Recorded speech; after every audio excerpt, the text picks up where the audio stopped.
தென்கிழக்கு ஆசியாவிற்கும் அமெரிக்காவிற்கும் இடையில் ஒரு பாலமாக இருப்பது மட்டுமல்லாமல் ஜப்பான் ஆசியான் உடனான தனது உறவை மேலும் வலுப்படுத்துவதற்கு உள்கட்டமைப்பு முதலீடு, பசுமை மாற்ற நிதியுதவி, மேம்பாடு தொடர்பான ஒத்துழைப்பு போன்றவற்றில் ஈடுபட்டு வருகிறது.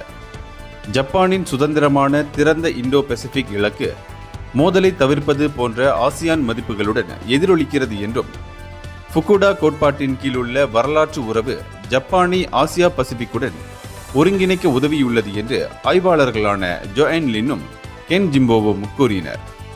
இருப்பினும் ஜப்பானின் இந்தோ பசிபிக் நிலைப்பாடு ஆசியான் உடனான பல ஒத்துழைப்பு வாய்ப்புகளை வழங்கக்கூடிய தன்மையை கொண்டிருந்தாலும், தற்போதுள்ள ஜப்பான் நாட்டின் அரசியல் நிலைப்பாடு இதனை ஆசியான் உடனான ராஜதந்திர உறவை மேற்கொள்வதற்கான ஒரு கருவியாக மட்டுமே கருதுகின்றன.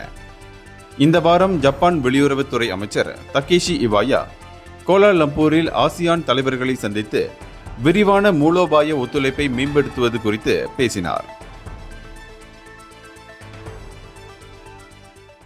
இந்தியர்களின் இதய குரல் மக்களோசை.